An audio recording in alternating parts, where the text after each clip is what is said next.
oldest of the men here. Le père. Yes, okay. Cette partie-là,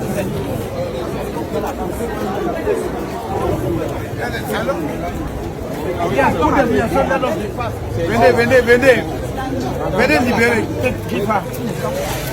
City of Limbe, and he was welcomed by the governor of the Southwest, Mr. Okala Dilai, together with his Etat Major. We equally saw the city mayor of the Limbe urban city, Mr. Efundu, who took the opportunity to make pledges for a number of major parastatal company that Southwest and FACO precisely host, notably Sonara and the CDC, saying that these two corporations have not really benefit the local people. Naturally, the social responsibility warrant that if big companies like the CDC and the Sonara are in an environment, a community, at least there should be the one to harbor, to stand like protege for social activity. One wouldn't have been expecting that is the minister that lives Yaoundé to come to Limbe and be taking care of a mudslide victim or flood victim. Meanwhile, the CDC is headquarters is in Limbe and the Sonara. It is unheard of. So the city mayor, Mr. Ifondo, took the advantage and was pledging to the Minister of Territorial Administration that he should look into this situation and see how subsequently these organizations should go in their rescue fund and support social initiative like the one that happened in Limbe. So we shall talk about that. We started giving you a synopsis of Captain Efudu outing, this former security agent at the presidency of the Republic who had to run on exile to save his life back in 2023, who is now seeking relevance on social media to web TV Fauteuil Rouge based in France.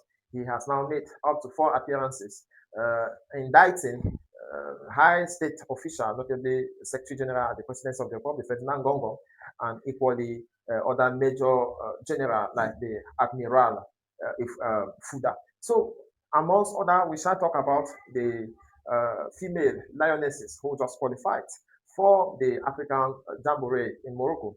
They are now qualifying for the 4th time at the final stage of this football continental competition, the AFCON, having fallen short 3 successive times with Nigeria, and now they are going to face Malawi for their first time, a team that was never meant to even be part of the competition. But the fact that the number of participants moved from 12 to 16 and finally gave room for Cameroon to participate. And so, like Denmark in 1992, they are the surprise guest that fortunately for the girls of Madame Gele, who benefited from the largesse of Samuel Eto'o, who after failing with 2 successive coaches, male coaches at the helm of the female squad, decided that now henceforth, for as long as he is going to be the main man at the Wada Basilic, that he will be appointing only female coaches at the helm of the major sports in the nation. So Madame Gele happened to be the first of those female coaches Samuel Eto'o appointed, trusted, a mix of both local administrators and some expatriates. And we must say, seeing the result they have produced at this edition of the AFCON, that is a perfect combination. Nobody was expecting these girls at this level of the tournament. That is why we saw major soccer player like Chut Ajara pulling out of the sport for reason best known to her. She did well to reserve her comment, even though she has now made her way to Morocco to witness the final that will be played this Sunday as they prepare to play against the Malawi squad. One should say that Chut Ajara took a decision that to some were premature, and she hasn't gone too down for regret. She has chosen to go and join her teammates to watch as a spectator this time around what they have been able to achieve. But one must say it, and we shall come back to talking about this talking point on sports, to say that the performance of a single girl is what has made the whole difference. The goalkeeper, Bihina Makeli, she is the one She saved a penalty during the match against the host country, Morocco. And when they went on the penalty shootout, she successfully stopped three kicked, and that was enough to save Cameroon the chance to move forward in the competition.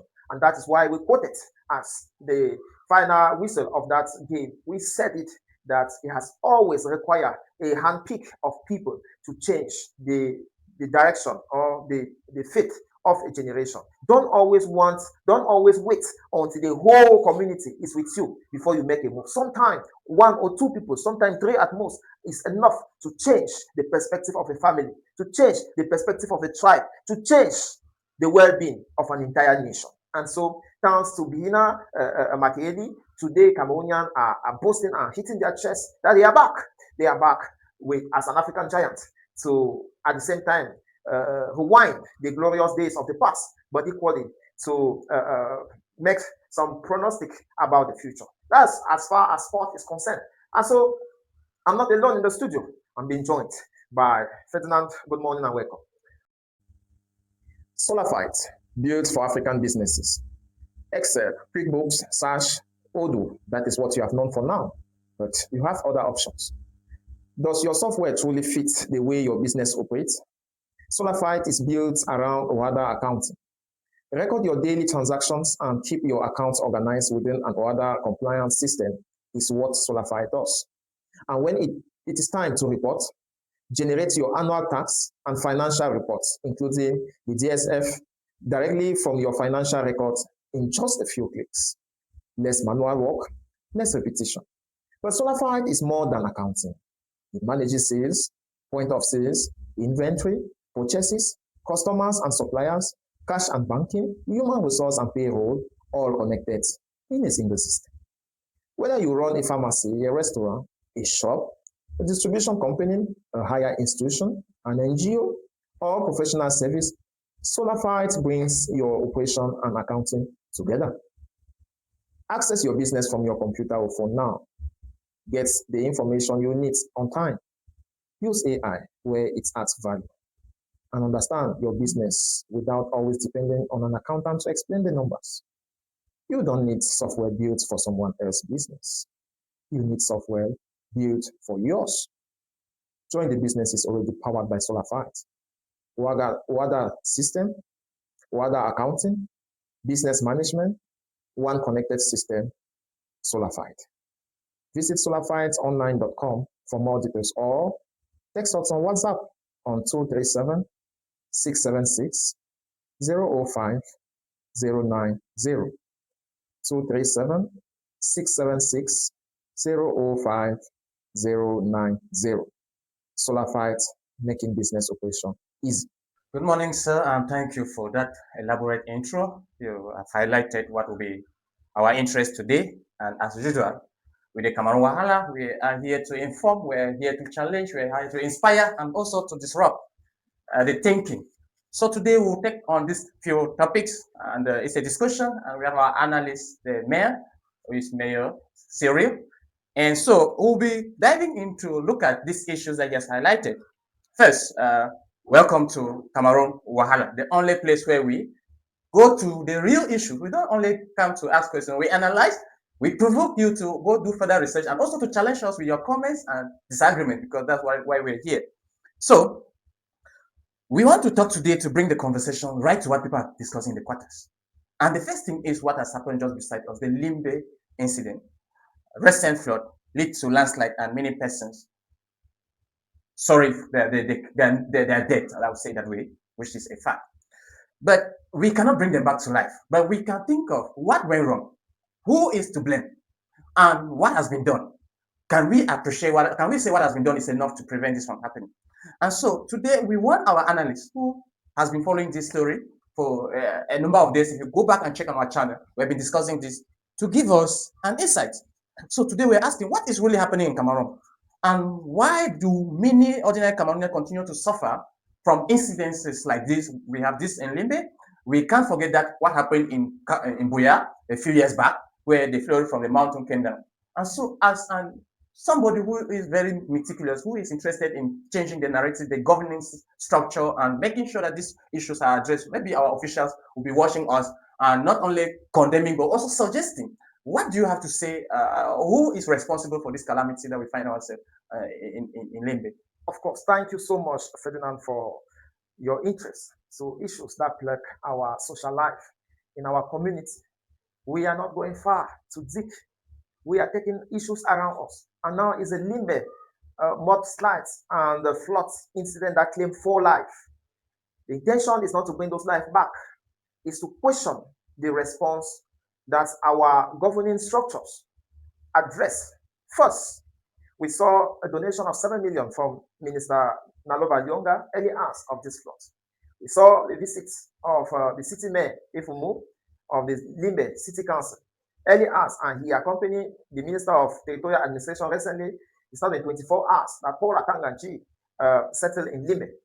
We equally saw the support, the moral support of some political parties, including the MRC of Maurice Kamto, that sent whistleblower to help raise the voice of the victim. And thanks to channel like the Cameroon Wahala, we declare the fact that Paul Atanga Nji had not come on the ground. And who knows, maybe thanks to our call, he made it yesterday, 1 week after.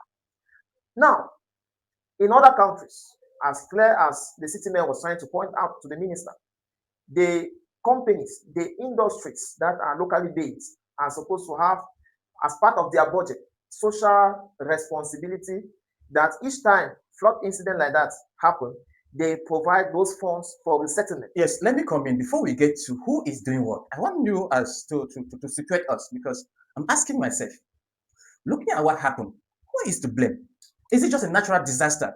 Or is it exposing a deeper problem in our system where people bear without considerations to such situations? So that is the first thing I would like us to address before we get to what has been done and who has done what. But let's start from, what is the cause, if we are putting it that way?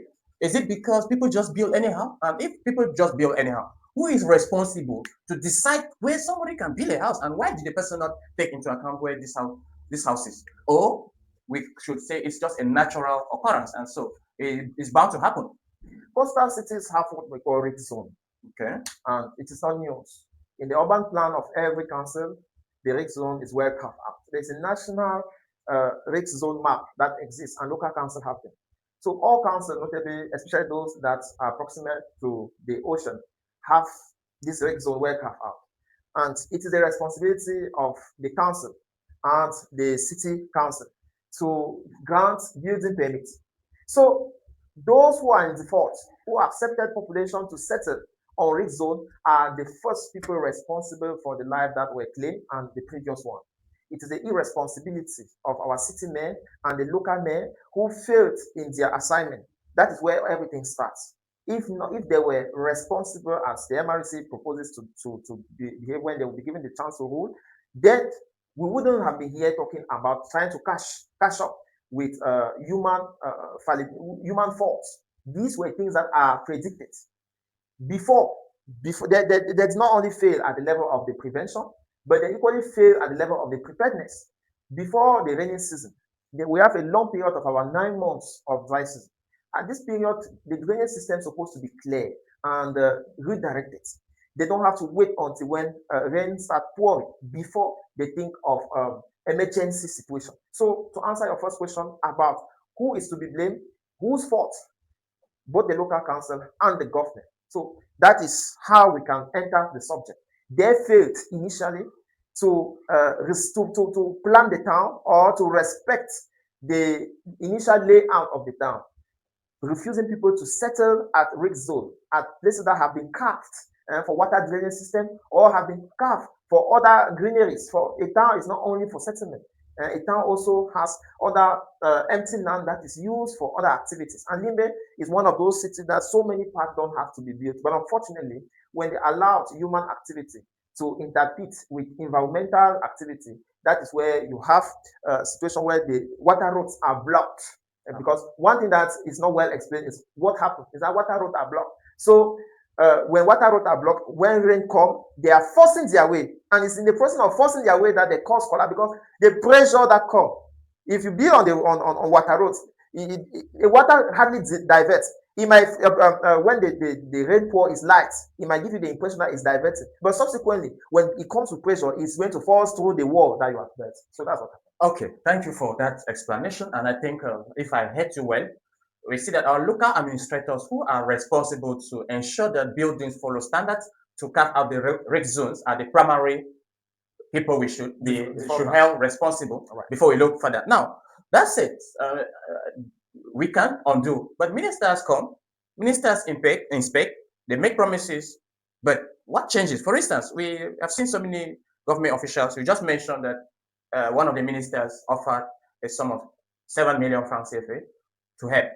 But the question we're asking, how do we really measure the usefulness of this minister's visit? The minister Atanga Nji, I guess he was there yesterday or so. So do we think that it makes any difference? Now, the way they appear, they come like a one-man show, as if they were bringing, they were giving favor to these people. No, it's not favor. It's a responsibility of the state to cater for the well-being of its citizens. Having an identical card gives you that right to benefit from the security. The state is supposed, that's the constitution I'm talking, to protect and preserve life of citizens. And to be a citizen, you must have your identical card and pay allegiance to the fabrics of the state. That is what makes us a geographical country bound to live together and protect each other. Through your taxes, you enable this state to be able to cater for the social contract. Yes. So it's not a favor. And Mr. Paul Atanga did not have to come under rain to show that he's a hardworking boy. No, that's not how it goes.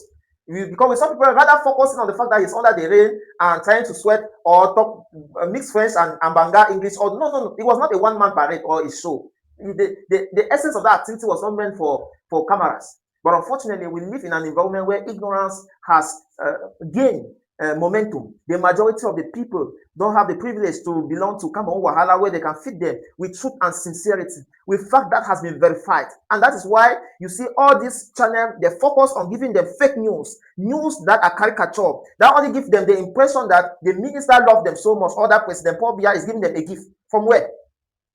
The money that the President of the Republic each time mobilizes to bring rescue to victims of natural disasters like those mudslides or erosion or even floods are state funds. State fund has line 94, line 961, which are parallel budget allocated to rescue Cameroonians in situation of disasters. So never think that it is favor that they are granting to you. It's not, and they'll always make sure that they decor it in a way that you turn having pitying the actors who are actually playing. Now they talk of 500 people. Why was that number so approximate? There are some questions we should start questioning ourselves. Why 500? Okay. Was there a reason why they had to carve out of 500? Because if you go detailing, it can never be 500. It could be 215. It could be 213, but never 500. But they have to bring those figures to give you an impression that there is a budget they are running through. And those in Yaoundé, that figure is only helped to interpret between those in Yaoundé who know the amount of money that is disbursed and those of them who are in the ground playing what I would call a role. They are acting. Allegedly. So to add. Because, and now, before we move away from this story, I think that you are becoming so much angered with what is happening, which as a Cameroonian, and understanding the role of the social contract, they govern, is the right from those who they govern. It's very important. But the point that I really want us to, let's forget about what has happened and look at Limbe. It's a wonderful town with a lot of potential. For so many years, we've had the deep sea port and many things to bring this town to a place to be. What has failed us? Is it that we don't have the resources? Is it that there's mismanagement? And what should we expect from future governments or different administration? Because elections is around the corner. Do we go voting the same people, or we need to change? I know you're a politician. You want to tell us to change, but I don't bring up such an answer, because we'll decry that answer, we'll refuse that answer. So tell us the potentials of Limbe. How do we move from here to transform our community to a wonderful place, regardless of where we vote? I'm not the one saying. A former security agent at the presidency of the Republic, chief of that department, Captain Efuda, who has now taken on himself to brief Cameroonians on what actually is transpiring since 2019, tell us that Singerman deliberately decided not to re-innovate the Sonara that had an incident. Yes. Cooperation like the Sonara in an environment are supposed to benefit in terms of direct employment, but equally of social security. People living in such an environment are supposed to be blessing. People are supposed to be running from all parts of the country, rushing towards Limbe because Limbe is blessed to have Sonara. But how many of us here can really testify that the standard of living in Limbe is better than those in other towns? That indigents from Limbe have any privilege to work in Sonara and benefit for the time of their life? That football clubs that are based in Limbe, that other social facilities based in Limbe can actually get sponsorship from this big corporation. Those are things that are supposed to be in case a government that is directly responsible to the people is in place. But when you have a government where some individuals are taking advantage of their proximity to the head of state and are directing the money because they know that there will be no way to trace those money. We are talking in a situation where the National Hydrocarbon company has now turned the private property. Nobody can explain to you why since 2019 Sonara has not been refurbished after the disaster that happened there. They tell us that out of the 13 station power plants that can make the Sonara to function and hydrate our petrol the way it's supposed to do, that 9 of them got bad, but 3 can perfectly function, and that a single minister has chosen upon himself not to arrange these 9 plants because he's going to be using that narrative. Underline the word narrative, it's very important.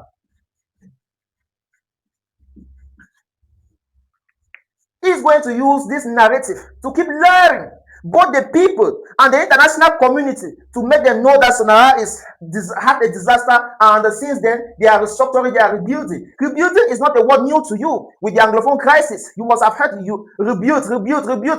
But when you make a visit on the land, you have the impression that it's a dead land. That's exactly the perspective under which they are using to govern an environment and Limbe that is blessed to have Sonara and CDC. Unfortunately, the people have no story different from those of other regions that are even deserted, that have no resources, that have never benefited from any God's blessing. But Limbe happens to have benefited from petrol, but that petrol is not benefiting from the people of Limbe. A government, a subsequent government coming through a local election or like the presidential election that just passed is simply going to be accountable. Accountability means trying to redistribute the resources that exist with the people that are there. And so we don't need to overemphasize on the word accountability, because what we are receiving now is totally the opposite of accountability. Opacity, lack of transparency, and worst of it all, we don't know what they call rule of the law. We shall come back to talk to you what the rule of the law is. Meaning that when you find yourself abused by a system, you should be able to go somewhere and complain, and that they are supposed to bring that person to book. But we are far from that. Thank you for that. I think, as rightly said, we'll cover that in our subsequent edition. Now, we'll move away from Limbe. Well, there is something at least Cameroonians are jubilating. It's a jubilant thing, and all of us are so excited to see that our women's football team is now at the, I think, they've made the finals, right? Right. So, and there is a lot of acclaim or appreciation, and people are so happy with their goalkeeper who was so outstanding. So, the question I want to ask is, it came as a shock that Cameroon could eliminate big countries like Nigeria, which we have known, Morocco, and now they are the finals. Are we witnessing a beginning of a new era for women football in Cameroon? Can we think that we have a new dimension of women football? Or within the next few years, you will go back to the same story, cannot qualify even for this same competition that they are almost now at the finals? Thank you so much for your brilliant question. Before answering it directly, most people are angry that how can we leave important issue to go and talk about a ball that they just put air inside, they kick and people are running behind. But please, it is more symbolic than that. I just wanted to end with the issue of the rice, the blanket, the buckets, to say that these are not what they call resettlement plans for people who are victims of disasters. Okay, you're still with the Limbe. I'm rounding up. I just want to round up faster. Chinese were the one who gave us those rights. Maybe we went somewhere and borrowed the blanket, or it's somebody's business. I've noticed that the fund that has been allocated for national security rescue has now turned by the personal business, because these days buckets and blankets has become what? If you have more slide, they bring blankets. If you have flood, they bring blankets. If it is a bridge that gets break, they bring blanket. At the end of the day, blankets, rice, bucket, all those things, which problem are they solving? We have the impression that it is somebody's business. When people are opening shop in the market, they decide to rather take their own contact but to the government and pray that disasters will happen so that they can ship lorries of buckets, lorries of rice. But now, the Chinese gave us almost 1 billion tons of rice. And understand that's what they are shipping now to Cameroonian. That rice have not been tested. We are not sure of the quality. they can equally use that to spread some diseases on the people. I see people go and they are receiving and saying thank you, not forcefully those who have been victims. Sometimes people who just want to take advantage of their proximity to, not all those things are good. We have had situations in the Sahel region where a president has been proposed that he should give some medicine to his people to make them, to either delay their ability to think fast or to delay their health condition. And we can tell you that in a country that elections are rigged, and see, those kind of things are not very far from us. So you should be very careful sometimes when you just want to make everything cheap for your life. I just wanted to point out that in a normal situation, when something like that happens, they are built environment or resettlement where they take these people, go there, and the makeshift facilities have some few basic things. You have a cooking gas bottle or something, then that they can make those standby already fixed. Not that you have to carry it before you go and you are fixing your own with mattress. That one is a whole different other show. And you see the way they make sure that they videotape it and give it an impression that that is how things are supposed to do. And we are just giving you a picture of what life could have looked like if you were holding the people accountable. They will keep doing that because they know all your own you see as blessing. Thank you for that. And like I said, we will be moving to the next story. If you're joining us, please, we appreciate if you like, share, and also comment. We can ask your question. I'll be able to take it here live.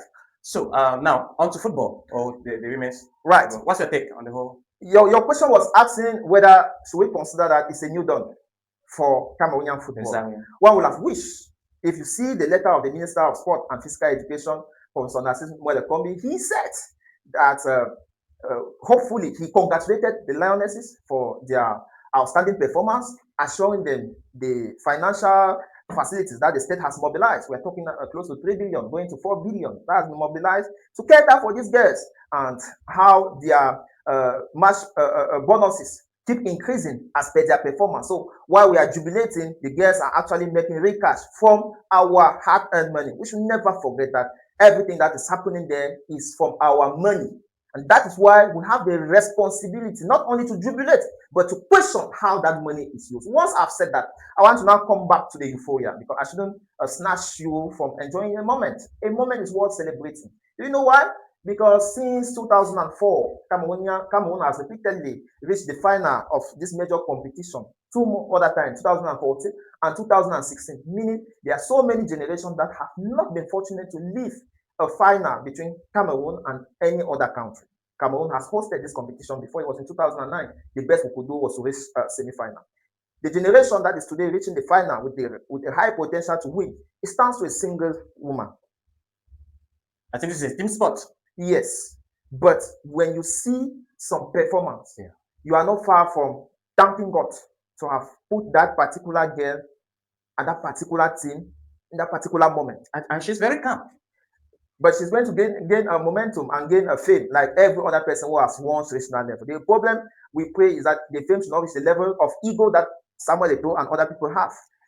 I think Samuel Eto'o, during his time, no personal attack on Samuel Eto'o for his fan here. We are just trying to say that she should be able to contain her fame and understand that it's God that giveth and it's God that redistributed. So you shouldn't. Are you undermining the place of hard work? You shouldn't take no. When you see the grace that is upon Bihina Makeli, you understand that there is hard work, of course, because she pointed out she's been trained by a club that Samuel Eto'o have tried to frustrate. I don't have a personal problem with Samuel Eto'o. Those the fans who are here, please. It doesn't seem so. Don't start indicting me. What I'm trying to say is that she's been trained in the same squad with that girl, the other girl was playing for 14 shirts, and Andrew Nana happened to have sponsored the club under which she has trained. So she's somebody who has totally been trained in Cameroon.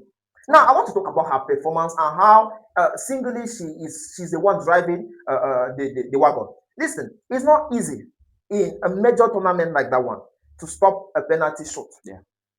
In the course of a match, because if she did not stop that penalty shot, they would have scored Cameroon, and that would have been Morocco would have won. I'm at the level of the semi-final. So just stopping that shot gave more assurance to her teammates. And now going now to the final penalty shootout and stop 3. You see, it's not more. This is not pari foot. Like this is not gambling. Yeah. It means, and she's stopping 2 at the left, about her abilities, about her background. I'm talking to those who think this is luck or talent or whatever. No, when you see her stopping 2 at the left, stopping 1 at the left, at the right, it shows that she knows what she's doing and she's seeing the ball. Because some goalkeepers have make us believe that when you start at the point, you cannot see the ball. You only jump and go to the direction, and if the ball comes, no, that's not what's happening here. everything held equal, that woman is seeing the ball. And her stopping style shows exactly that she has trained before. There's consciousness. There's consciousness. Good. Once we have established that, we want to say that you can be the beginner of your own family. Yes. Yeah. Secret. Keep training. Keep training. 99% of the time, people will not believe in you. I'm talking to those who are waiting that people start clapping for them before they act. The world doesn't work that way. Nobody believed in this team when they went to Morocco. They play even at the level of the quarterfinal. Nobody was taking them serious. Things only became serious when they trashed the host country. And today we are talking about, did you ever hear us mention anything about them here? No. We were not interested. Their story was not our business. We thought that they should not go and waste our state funds money and come back. That's all we could measure them up to. But here are we today trying to make faces with them. That is how this world is. We are not hypocrites. We are not trying to tell you that if there's not something shorter than this or bigger than this, it doesn't exist. Take your life serious. Take the things you do serious, because that's the only thing that matters. When you start scoring high, people will abandon their focus and come back to you, because nobody is ever serious anywhere.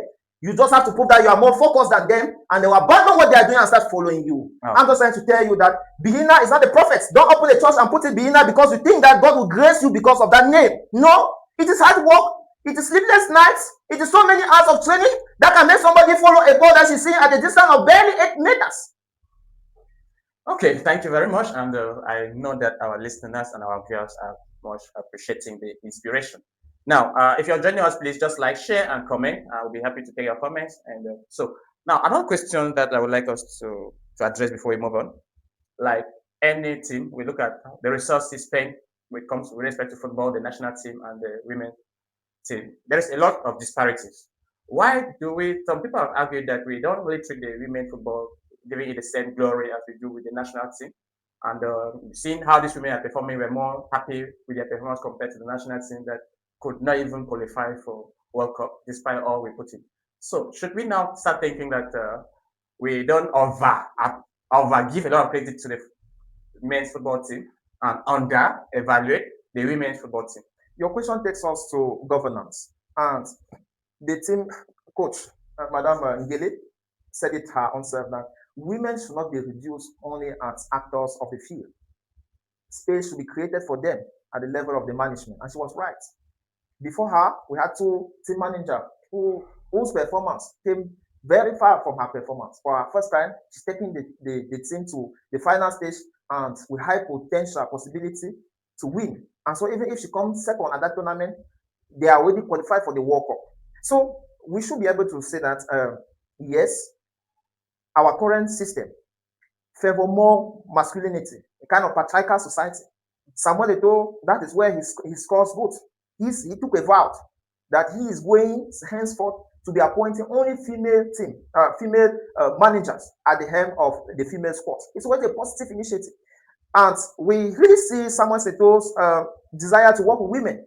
I think of the first vice president at the Fecafoot of the COMEX, and I see this woman have been consistently working with Samuel Eto'o, who is at the same time the president of the Guinness Female League, Cameroon League, to say that Samuel Eto'o has been consistent with this woman. And the woman has now been appointed at FIFA. And she's not alone. Samuel Eto'o has brought in Nganamut, who is a 2-time golden boot of African football for the women category, and has equally brought Priscille and other women. There's Dinali and other. So Samuel Eto'o have that gender-oriented management style that he consider and give value to women. It's something that we should encourage in our household. Even though some of these women are very disappointing, I'm not targeting any particular woman, but sometimes you don't understand that children that you brought up together, giving them the same facilities, the same resources, one at the age of responsibility starts sending you back money at home, and the other one keep expecting money but from her husband. Sometimes it's frustrating for us parents, but I want to remind you that the performance of Bihina and others just show that we need to trust these women even up to our last breath. We should just keep trusting them and give them more chances. The problem with us most of the time is that our chances are so limited. So once we have given them 1-2 try and they don't make it out of those few chances we have given them, we forget about them. We seize them the opportunity. I inclusive. Years back, I've kept so many secretary, and I'm sure some of them are watching. And because of 1 or 2 mistakes that they made, I fired them in ways that, as if I was listening by the podcast. I think scenario like this one remind us how patient, how we need to be understanding, how we have to build a little bit more empathy towards the gender sex in order to give them a balanced opportunity in management. Thank you very much. Before we go, one last question, and this one I expect you to answer it under a minute. We continue to see tension between the Ministry of Sport and FECAFA. We have said it here multiple times. For the ordinary fan, football fan like me, this is becoming very exhaustive. I'm like, why are we, who is in charge? So my question to you now is looking at it, who should ultimately have the final say when it comes to the administration of football or maybe sports in general in Cameroon? It should be the federation. I'm not going to mix my personal issue I could have with the way football is managed in Cameroon, because when action don't meet promises, I have a challenge. But now, the problem with Samuel Eto'o is that he found another person that he could take instruction easily from than the minister. And that person happened to be at the presidency of the republic. So we have watched it with young girls. When she sees a man who is more financially viable than you, she tends to diminish your respect. And this is exactly what is happening. So anything the Ministry of Sport and Physical Education try to say, tell Samuel Eto'o, he has a better place where he can take better instruction, especially with money, with resources. So it makes it very difficult for the minister to actually stand his ground.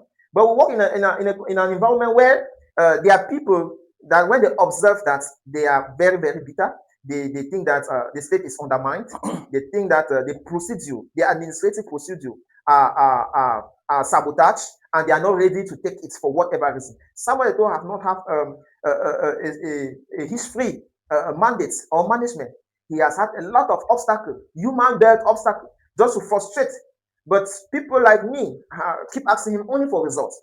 He can have how do you expect results when there's a lot of disagreement? What is happening in Morocco is just an example to show that result can be achieved, even in quagmires, even in environment where everything is mounted against you. Okay. That is how we survive every day, you and I. There are people fighting us back and then. You were supposed to answer this question under a minute. So now, before we move on, and elections at the corner, our time is fast running out, and we cannot go without saying something. I would not want to ask you a question. I have two questions to ask, but the first one, now you choose a question with respect to elections. What would you want to tell Cameroonians about the ministerial or local elections that are coming up, given that we are seeing activities gearing up in different parts of the country? Because that CPDM says they are going to force the narrative down our throat that they are powerful. We see ministers coming. Yes. But we say that we witnessed the 2025 October the 12th polls. And you vote and text your brother back home. He comes and votes and takes another friend. That is it. I saw how a people determined for their change can work for it. So I have no fear this time around. The only condition is that people should come out. And even up to the eve of this election that just passed, nobody guaranteed that I could go and vote. That day, somebody texted me just to remind me, I just casted this. And it took me out of my house. That is the secret. So if they bring the rice, collect like what Atanga Nji brought in Limbe, take them. They bring the bucket, take them. They bring the money, collect. But vote your conscience. But vote your conscience. Vote for development, vote for growth. There's always a chance for those who hope. And that is what I'm assuring you. You just have to hope. Be part of it. Now we have talked about Limbe, the flood, ministers' visits. We've talked about infrastructure, the inability for our administrations to keep us safe from natural disasters. And also we've talked about the women football, and we've talked about elections. If you have an opportunity to sit down with the president, the minister, or any of the ministers, and even the opposition leader, or bring them all into one room. Either you are sitting down to discuss with one of them or bringing them all into one room. My question, what is the one thing you will tell them about the Cameroon an ordinary citizen wants to live in? Good. You permit me to turn your question upside down. The way my brain is framed is to fight the matrix and not to interact with the matrix. But this question wants you to look at the current. There's a matrix system which is there. Yes, we understand, and we want to break free from it. But what is the one thing you want to do, either with without the matrix? Because that's the context. Good. I want to teach the people here how to fight the matrix. Because when I hear people say they want to join the youth parliamentarian, the senator parliamentarian to fight the matrix from within, I just laugh. No, it doesn't happen like that. You best break a system from within. Every other system except the CPDM. A system to be there for 43 years, means that they can turn your wife overnight to be against you, and there's nothing you can do. That's what happened. When you are becoming too strong, they turn somebody within your own circle, and somebody you will have never expected. The person start fighting, giving information from inside. You have watched that 24 hours chrono prison break. Those actions you see people from inside giving information to the enemy. That's what this system uses to stay. It is a matrix, and the only way to fight the matrix is to ignore them. You take interest in their business, go up and down.